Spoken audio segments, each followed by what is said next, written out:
संगीता, हम कितना बार कहानी की दरवाजा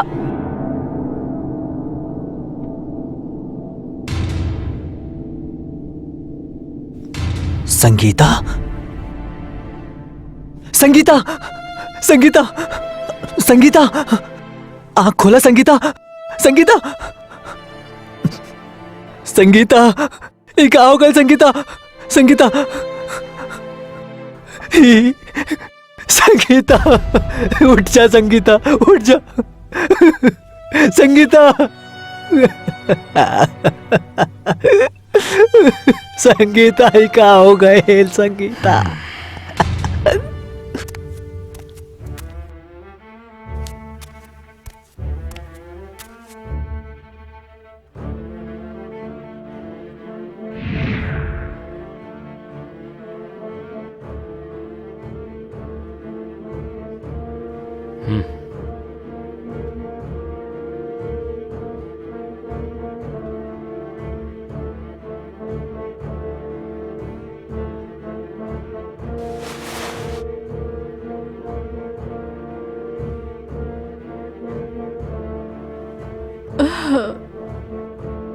यादव जी सर। थाने फोन करा और लेडीज कांस्टेबल के बुलावा। ठीक बा सर। बॉडी के पंचनामा करके पोस्टमार्टम के खातिर भेजा। जी सर। और हाँ, फॉरेंसिक टीम के भी इन्फॉर्म करा। ठीक बा सर। हेलो, बैठी सर।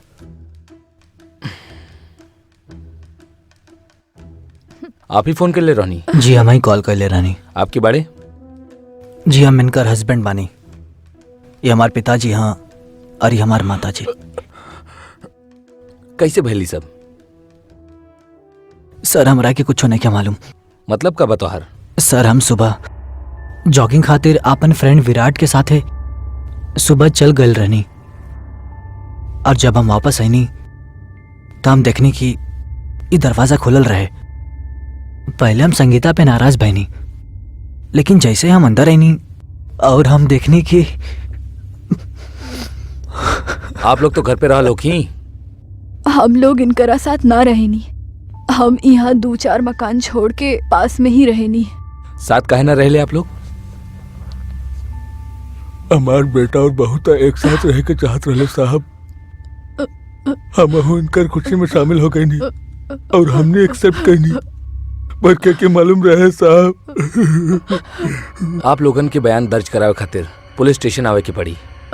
बॉडी के पंचनामा होला के बाद बॉडी के क्लेम कर सके नहीं अंतिम संस्कार खातिर।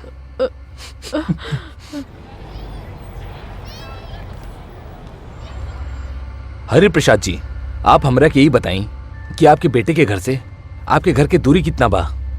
सर करीब 200 मीटर। आप लोगन के कब पता चलल कि आपके बहू के मर्डर हो चुकल बा? सर पुलिस जब वही पहुंचल ना, उससे पहले ही, थोड़ी ही देर पहले हमार बेटा के फोन आयल और उहे बतौलस।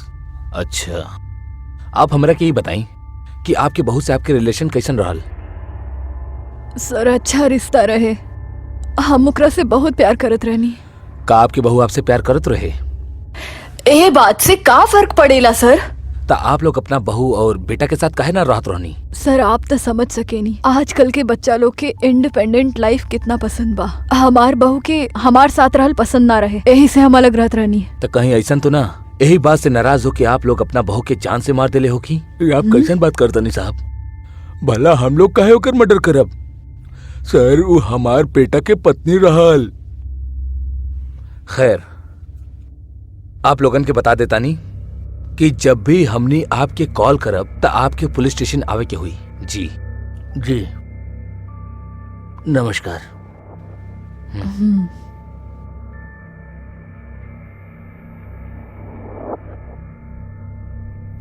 दिनेश। जी सर।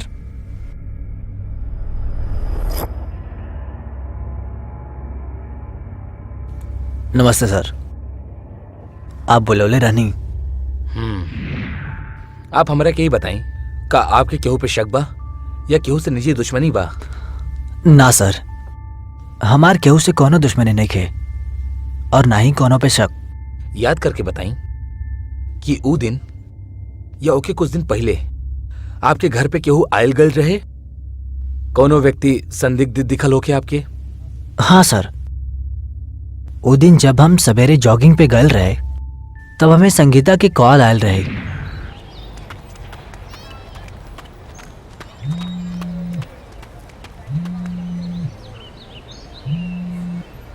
Hello hello. ओम, घर में दुगो लोग आइल बाड़न। ओ दोनों प्लम्बर बाड़े। आप बुलौले बानी का इनके वॉशरूम के नल ठीक करे खातिर? का बकवास कर ताड़ू?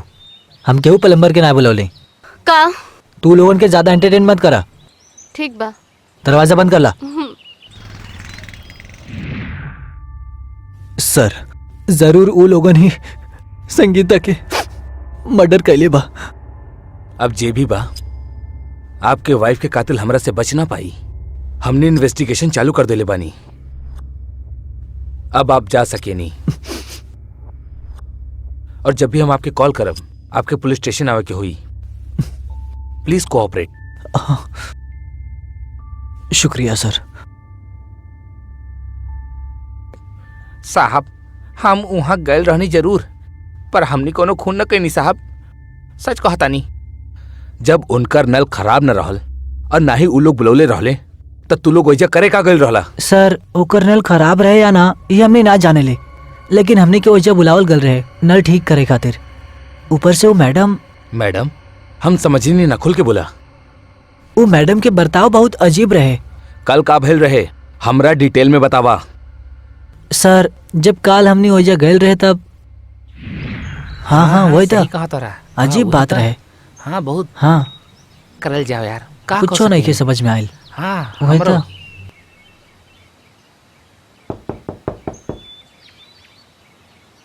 खोली। जी कहीं? जी मैम, हमने प्लम्बर बनी। साहब बुलौले रहे वॉशरूम के नल ठीक करे खातिर। प्लम्बर? जी मैम। लेकिन हमने के वॉशरूम के नल तो बिल्कुल ठीक बा, खराब नहीं खे। एक मिनट। हाँ हाँ मैम। हेलो ओम, घर में दुगो लोग आइल बाड़न। ओ दोनों प्लम्बर बाड़े। आप बुलौले बानी का इनके वॉशरूम के नल ठीक करे खातिर? ना ना, बिल्कुल ना। तू लोगन के एंटरटेन मत कर, दरवाजा बंद कर ला। ठीक बा। ओ का बा ना कि घर में केहू नहीं खे, तो आप लोगन बाद में आ जाई प्लीज। जी ओके ओके मैडम, कोनो बात ना। ई का बात भइल यार। चला चलल जाओ। हाँ चलो। पर सर, हमने के ही समझ में नहीं के आई, जब नल खराब ही नहीं के रहल तो हमने के बुलौले का है? के बुलौले रहल तोरा? एक साहब के फोन आयल रहे सर। यादव। जी सर।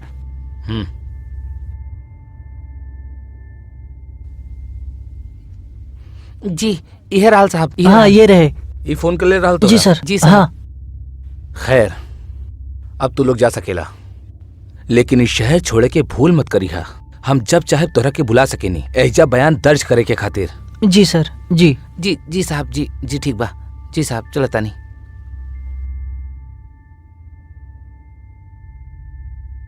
यादव। यस सर।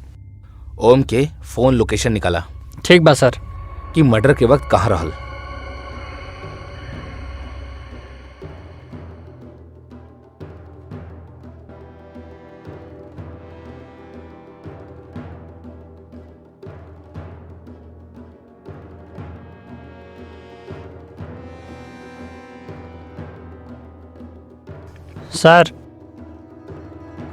सर संगीता के पोस्टमार्टम और फॉरेंसिक रिपोर्ट आ चुकल बा। सर, संगीता के मौत ओकर हाथ के नस कट जाए की वजह से और ज्यादा खून बहे की वजह से भइल बा। और सर, फॉरेंसिक रिपोर्ट के अनुसार जौरे चाकू से संगीता के हाथ के नस कटल बा, ऊपर केहू के भी उंगली के निशान नहीं है सर। यादव। जी सर। हमरा एगो बात समझ में ना आवता। अगर वो प्लम्बर संगीता के मर्डर कैले होती तो जाहिर से बात है संगीता अपना आप के बचावे खातिर स्ट्रगल कैले हुई। वो स्ट्रगल के दौरान ओकरा शरीर पे चोट भी आयल हुई। जी। लेकिन चौंकाए वाला बात ई बा कि ओकरा बॉडी पे एक भी खरोच के निशान नहीं थे। और वो प्लम्बर के संगीता से का दुश्मनी हो सकेला? अगर वो लूटपाट के हिसाब से संगीता के मर्डर करती तो घर में सब कुछ अस्त व्यस्त होखत। लेकिन ओम के घर पे कुछो अस्त व्यस्त नहीं खे। सर हो सकेला संगीता के घर वाला कोनो गेम खेलत होखी। हो सकेला।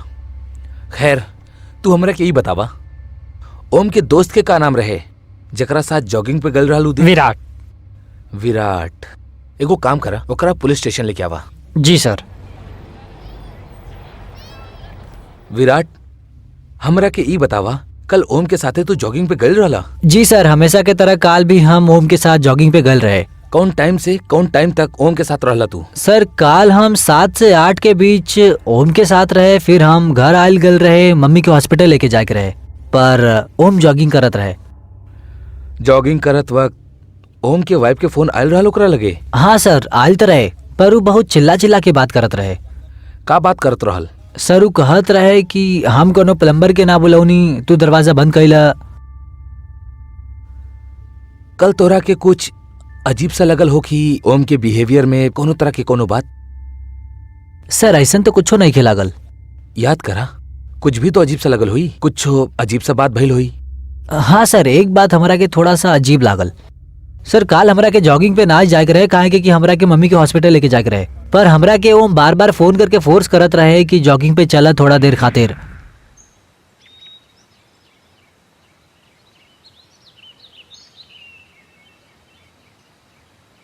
हाँ हेलो विराट। हाँ हम तोरे घर के सामने खड़ा बानी। अरे यार आज हम ना आ पाई, काहे कि मम्मी के हॉस्पिटल लेके जाए के बा। अरे यार थोड़ा देर खातिर आवा ना, हम तुम्हारे घर के सामने खड़ा बानी। चला ठीक बा, आवा तानी। चला ठीक बा। Good morning. चलल जाओ। हाँ लेट हो गई नहीं यार। खैर तू अब जा सकेला। जी।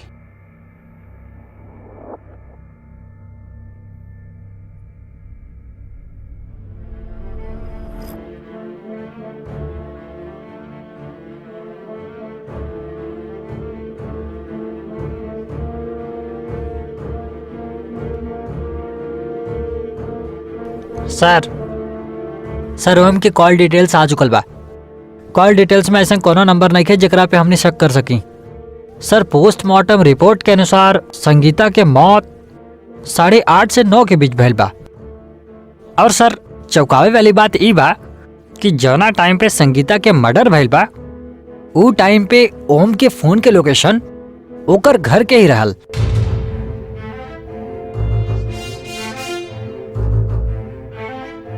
मिस्टर ओम, बहुत बात कर लेला तू और बहुत गुमराह कर लेला पुलिस के।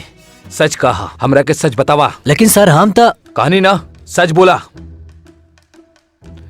सबूत बा हमरा लगे तोरा खिलाफ कि तू अपना वाइफ के मर्डर कर ले बड़ा।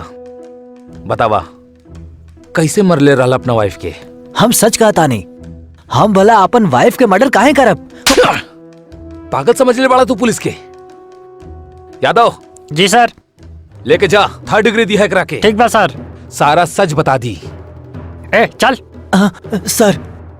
सर रुक जाइए, आपके सब कुछ बताता नहीं, हम आपके सब कुछ सच सच बताता नहीं।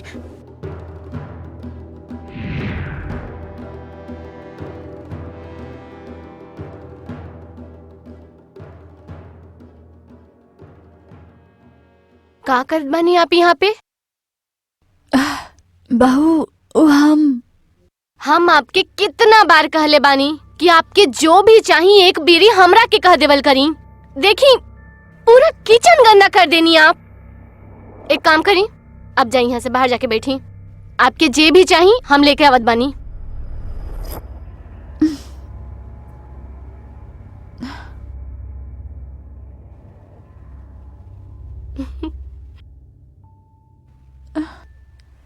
आजकल तो सब्जी कितना महंगा हो गई है और वो भी फ्रेश नहीं खे। देखा 50 रुपए में इतना ही सब्जी आयल बा। अरे एगो जमाना रहे जब 50 रुपए में पूरा मंडी आ जात रहे। अरे भाई तू कौन जमाना की बात कर रहा बड़ू? छोड़ा ना। ई चाय के कप के रख ले बाई जा। ओ बहू हम अब ही बस। अच्छा तो आप रख ले बानी। चाय पी के कप किचन में ना रख सके नी? हम नौकरानी बानी का ये घर के जे सुबह से शाम तक आप सबके सेवा करत रही? बहू ही कैसन बात कर रहल बाड़ू? अच्छा अब हमरा के आपसे सीखे के पड़ी कि कैसे बात करल जाला। बस कर संगीता, यही तरीका बा तोहार मम्मी पापा से बात करे के? तो कैसे बात करी? हाँ तू ही बतावा। संगीता, मम्मी और पापा हाँ हमार, एक घर यही लोग के बारे। तो फिर हम के बानी? हाँ तो हर मम्मी पापा बाड़े तो का इनका हम अपना सर पे बिठा के सुबह शाम घूमत फिरी? हाँ काम के ना काज के, दुश्मन अनाज के।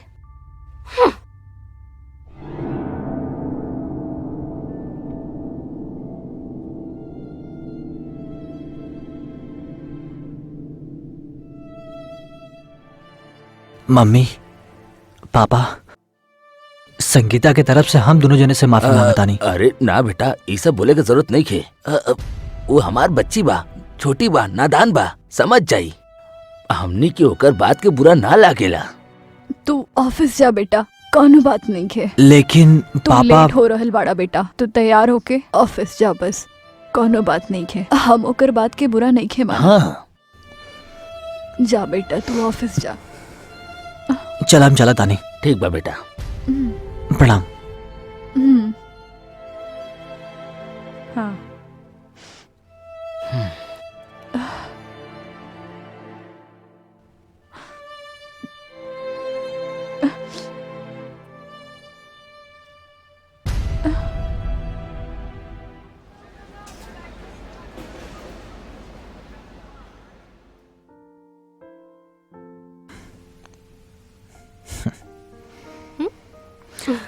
क्या बात बा, आज तो बहुत खूबसूरत लगा थैंक ताड़ू। यू। वेलकम। वैसे हैप्पी एनिवर्सरी। Happy anniversary.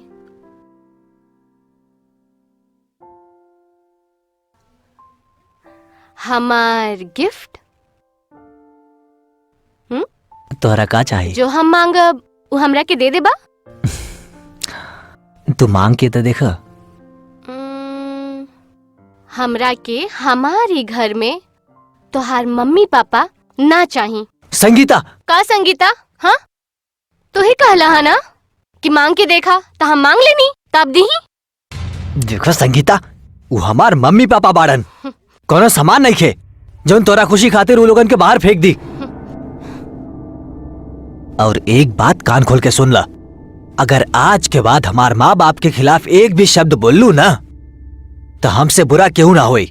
बोलब एक बारी ना 1000 बार बोलब, हमरा ई घर में तोहार मम्मी पापा ना चाहिए, मतलब ना चाहिए। ना का भइल। और अगर तोहरा के अपन बुढ़ा माँ बाप से इतना ही प्यार बा तो उनका कहीं और शिफ्ट काहे नहीं की कर दे। संगीता, तू हमरा के मरला? हाँ हमरा पर हाथ उठैला? बेटा बेटा बेटा का भइल? बेटा दरवाजा खोला बेटा। बेटा बेटा बेटा दरवाजा खोला। बेटा आ भइल, हर बात पे टांग अड़ावल जरूरी बा का? इंसान के एगो पर्सनल लाइफ भी होखेला। संगीता, हर जगह मुंह उठा के चली आवेलन। बहू, बेटा ओम, तू लोग हमार वजह से झगड़ा मत करा, हम दोनों कल ही यहाँ से चल जाए। बहुत मेहरबानी होगी आप लोगन के। मम्मी आप लोगन के कहीं जाए के जरूरत नहीं है, ई घर आपके बा। अगर केहू ई घर से जाई तो ऊ ई होई ई, हम काली एकरा के डिवोर्स दे दे। देखा बेटा, बात सुना, हमरा हिसाब से बहू अपना जगह पर ठीक बाड़ी। अगर तू लोगन के फ्रीडम मिली ना तो हमहू लोगन के आजादी मिली ना, हम लोग भी अपना दोस्त के बुला के घर में पार्टी कर सकेनी, मजा कर सकेनी। तू का कहलू? हाँ बिल्कुल ठीक बा। का बहू?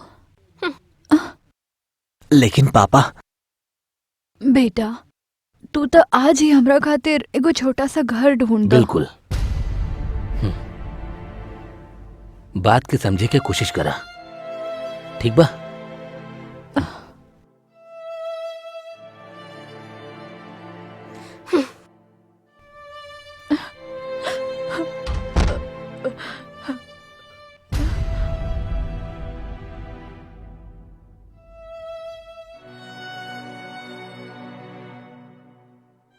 मम्मी पापा, हम आप दोनों के बिना कैसे रहब?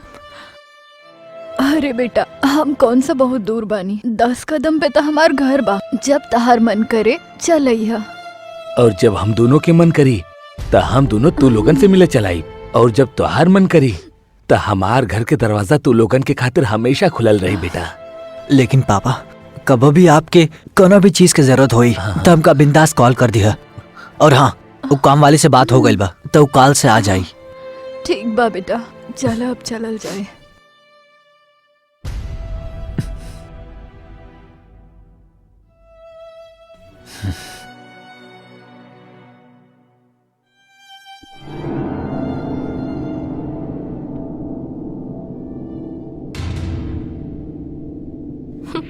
फिर ओकरा बाद हम संगीता से और नफरत करे लग गए नहीं, और मन ही मन ओकरा मारे के खातिर प्लानिंग करे लगनी। काहे कि हमार माँ बाप के उनकरा घर से निकाल दे ले रही। मौत के सिवाय ओकरा खातिर हर सजा बहुत छोटा रहल।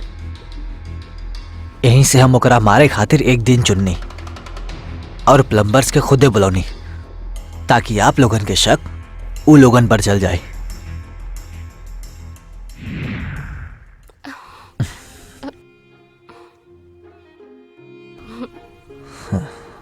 ऐसे का देखत बानी? आज तक तो कुछ ज्यादा ही खूबसूरत ना लगा ताड़ो। कुछ भी। हाँ? सच में आज तू बहुत खूबसूरत लगा ताड़ो। सुबह सुबह बहुत रोमांटिक मूड में बाड़ा। का करी, सवेरे सवेरे ही तो रोमांस करे के मजा आवेला। ये बात भी ठीक बा। चला आज कुछ नया ट्राई करल जाओ।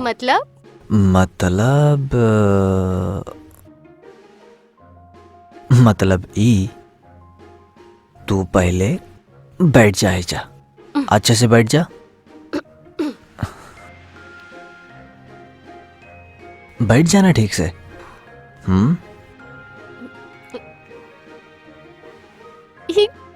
कहा करत बाड़ा तू? कहने ना, आज कुछ नया ट्राई करल जाओ।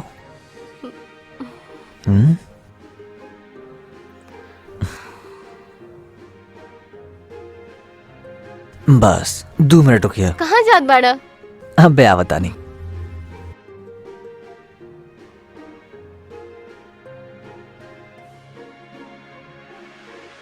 टन टन।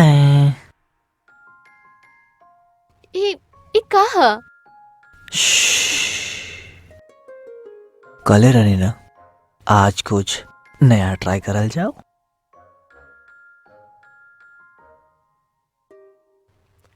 ऐसे यही में तो मजा बा।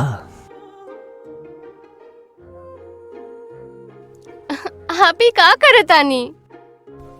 ऐसन करे में जो मजा आई ना, वो केहू में ना आई जान।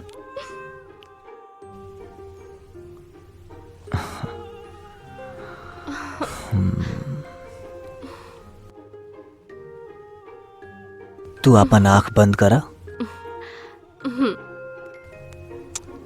आप ही का करतानी? कहनी ना, कुछ नया ट्राई करा तानी।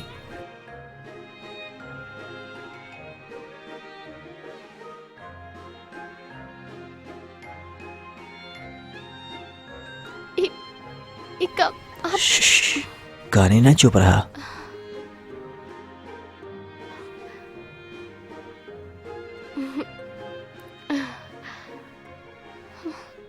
अरे आप ही खा करतानी? उहे जो हमरा के बहुत पहले कर देवे के चाहत रहल। ओम का करतानी? छोड़ी हमरा के, खोली। ओम ही का करतानी? होश में तो बानी। बता नहीं।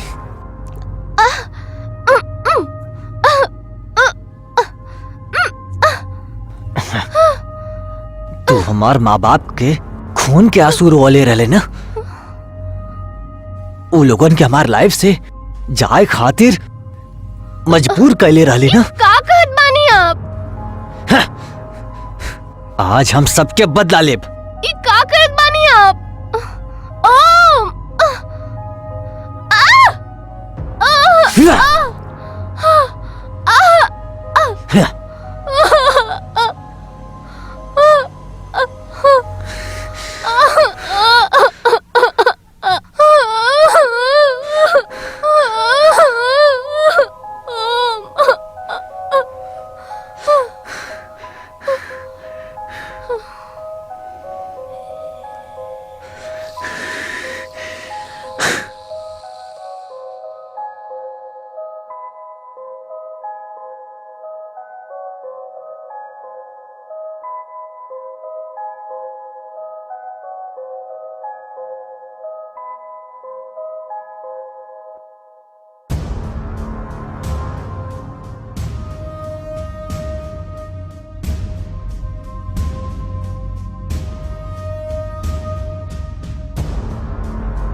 मिस्टर ओम,